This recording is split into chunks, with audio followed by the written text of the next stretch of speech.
Hey guys, welcome to the fourth video for chapter 26, and in this one we're going to talk about how the war is now over with the German armistice, but a very big struggle is about to begin and how to create a lasting peace after such a devastating war. Okay. Now, the first thing that all the countries involved had to do was evaluate the cost of the war. The human and material loss from World War I was staggering. There were millions of casualties, way more than any war had ever seen before. You look at the chart here. Up at the top, they have the Central Powers. Germany led the way among the Central Powers with 1.7 million dead, a little over 4 million wounded. Austria-Hungary, though, lost a lot, over 1 million dead, a little over 3.5 million wounded. You look down on the Allies. Russia. That's going to be a common theme in world wars, that Russia tends to have the most casualties. We'll talk more about that in World War II. 1.7 million dead, almost 5 million wounded. France, where the majority of the fighting took place, no surprise in the amount of casualties that they had. But then you also look down at the United States here. Okay, about 53,000 dead, about a little over 200,000 wounded. It's not that the U.S., wasn't all in on this, but remember, there was no fighting in the United States, so there were no U.S. civilian casualties, and the U.S. was involved for a relatively short amount of time, for really less than a year. So, the American troops missed out on the first 3 years of the fighting, so the U.S. actually emerged pretty unscathed from World War I, which was a good thing for the U.S. moving forward in the interwar years. But yeah, all total, we're looking somewhere in the range of about 17 million dead, 20 million wounded. So no war had ever resulted in numbers like this. And to make matters worse, in 1918, you had an outbreak of influenza. Now, that's just a fancy word for the flu, but it was a pandemic, meaning that it spread worldwide. And within a couple of months, it had killed 20 million people, which was more than the actual fighting of the war. Outbreak of disease and plague is fairly common after wars, and when you have the largest war the world has ever seen, it was pretty much a lock that there was going to be something like this. But yeah, pretty much every corner of the world was affected by it, and it killed millions. So just another thing to, really destabilize certain regions that were already hit very hard by the war. Okay, so there was also a tremendous amount of financial cost, as you can imagine. Homes, farms, roads, factories, they were all destroyed during the war. People were dislocated due to the fighting. And on top of this, the Allies blamed the conflict on the Central Powers, especially Germany, and demanded that they pay reparations. Now, we're going to talk more about the specific German reparations a little bit later in the video, but this would be a source of resentment among the Central Powers as it further destabilized their economies. And lastly, there was a tremendous amount of political turmoil, mostly due to the collapse of the old empires. Remember the Austria-Hungarian Empire, right? This is what Europe looked like in the beginning of the war in 1914, and then you got the Ottoman Empire down here. They're not around anymore, and these are all going to be split up into smaller countries. That we're going to talk more about that in detail later. Now, in the midst of all this chaos, the leaders of the Allied countries had to figure out how a lasting peace could be made. They did this in Paris. They met in Paris at the Paris Peace Conference in 1919, and this conference was meant to be a meeting for all nations that wanted to participate in how the world would change. The reality, though, was that it was dominated by what became known as the Big Three. You had the United States, you had Great Britain, and you had France. Now, the three leaders of each were the American president, you got here Woodrow Wilson, you've got the British Prime Minister, David Lloyd George, and you have the French leader, Georges Clemenceau. You don't have to remember the three names of these guys. Wilson, we're going to talk about a bit more, but you should know the members of the Big Three, right? Great Britain, France, and U.S. So make sure that you remember those three countries. Now, the Central Powers in Russia were not invited. Remember, we just said that the Central Powers were blamed for the war, so they weren't going to be invited except to sign treaties that they were forced to. We'll talk more about that in a second. And Russia was now a communist government, and we're going to learn all about that in the next video. There were several problems with the peace conference. Wilson really pushed for what he called his 14 points of light. Let me put that up here. His 14 points were an outline, basically. They were a list of terms for ensuring that a war like this would not happen again. You look at some of them are pretty basic, like open diplomacy, meaning, open relations, no secret alliances, freedom of the seas, and so forth. Some were very specific, like, the restoration of French territory, Italy, division of Austria-Hungary, and so forth. But the one at the bottom that I really want to, well, actually there are two. One, the reduction of armaments, meaning decrease the size of the militaries. And this one, the creation of an association of nations, is going to be very important. We're going to come back to that in a minute.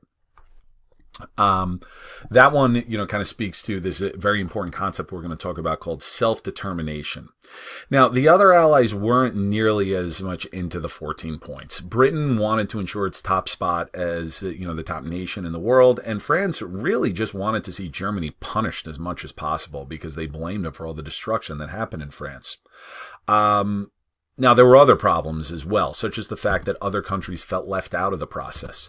If you go there, the Paris Peace Conference was meant to be open to all representatives of all countries. Now, as we just said, the Central Powers were not invited, but there were representatives from colonies. There were representatives from the non-European parts of the world, the non-industrialized parts of the world.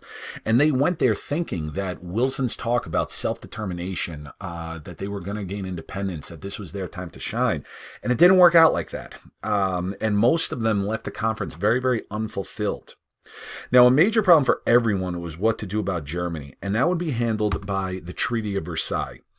The Treaty of Versailles was drawn up specifically for Germany. Okay, this was not the treaty that ended the war necessarily. This was one that was specifically made to deal with Germany.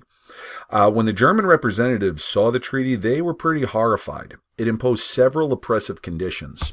One, Germany had to assume full blame of the war. That was something they weren't really prepared for. Was Germany a big factor in why the war started? Of course. But to take full blame of the war was very embarrassing for them. Also, they had to pay huge reparations. Now, the reparations we mentioned before, that meant that they had to pay for all the damage done in France and other parts of Europe as well. All total, it amounted to over $50 billion, or about almost $3 trillion today. They had to significantly limit the size of its military. That was kind of sticking with one of Wilson's 14 points, but they really stuck it to Germany in this. And lastly, they had to give up foreign territory, such as the Alsace-Lorraine. That was a region that had long been disputed between Germany and France. Germany took it, even back in Bismarck's day in Prussia, they took it. That now had to go back to France. And they also had to give up all of their overseas colonies, Africa, Southeast Asia as well. All right. So the Germans begrudgingly signed the treaty, but anger and resentment towards it would build in Germany for years. So after the Paris Conference was concluded, now let's take a look at the outcome of the peace process. One, new nations were formed in Eastern Europe, right? So the former German, Austria-Hungary, and Russian empires were broken up into several different countries. Poland gains its independence for the first time in almost 100 years. So this is what Europe looked like at the beginning of World War I. This is what Germany looked like after the Paris Peace Conference. You have Austria and Hungary that are now broken up into different separate countries. And you have some brand new countries as well. Czechoslovakia. All right, does not exist today, but that was a country for a while. Yugoslavia as well. They were countries when I was a kid, but they've since been broken up into different countries. But these are brand new ones that emerge here. Now, other regions of the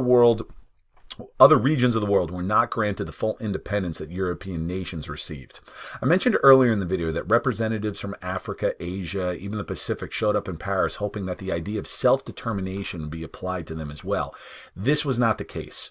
The European powers did not want to give up their empires. Plus, they added to them by taking over the colonies of Germany and territories of the Ottoman Empire. Treaties after the war created what became known as the Mandate System. Now, mandates were supposed to be administered by European nations until they were able to stand alone. The problem with this system was that the European nations were the ones who determined when the mandates would stand alone. So in reality, they became colonies. Let me just erase this. Okay, so several areas in the Middle East that used to be part of the Ottoman Empire are broken up. You see the Middle East in 1923. There's an independent Turkey. We're going to talk more about that in a later chapter. But you have a French mandate of Syria, British mandate of Mesopotamia, and Palestine. This one in particular is going to be very important. We'll talk about it in a later chapter. And in Africa as well, all the purple shaded regions were German colonies in Africa. They are now being taken over by the Allies, by the French and the British, and they're made into mandates. But as I just said, they're not being independent. You know, they're being told, oh yeah, we'll let you be independent when you're ready. But, you know, everyone knew that wasn't going to happen anytime soon. So people from the non-European world felt very betrayed, and we'll talk in later chapters how this would lead to several long-term problems. Now, one bright spot of hope that came from this was the League of Nations. The League of Nations was an international association of nations meant to use diplomacy in order to keep peace in the world. Now, more than 40 nations joined, and they agreed to negotiate disputes rather than resort to war and aggression. You look at all the different countries. The dark blue ones are founding members that stayed into the end. You've also got some ones that joined later and so forth. Okay, you guys, colonies of members make up a big portion of it. You guys can kind of take a look at the color codes in a minute. But it was based on the idea of what's called collective security, that all countries will work together to keep each other safe. Now, it was a good idea, but there were several key problems with it. One, it couldn't actually prevent war. You know, it didn't have an army or any real force behind it, just an agreement of its members. And that brings us to the biggest problem, which that is membership lacked the U.S. Okay, you look at the gray never members. There's a big one right there. Okay, the U.S. never joined. Now, this sounds crazy since the League was President Wilson's baby, but due to political fighting between Wilson and members of Congress, the Senate refused to ratify the treaty that would bring the U.S. into the League. So we never joined. It severely weakened the League, both in terms of firepower and international credibility. So that's what the world is looking like post-World War I. We'll talk an awful lot about some of the problems that would arise in the 1920s and 30s and later chapters, but we're going to finish up this chapter with the next video and come back to Russia when we talk about the Russian Revolution.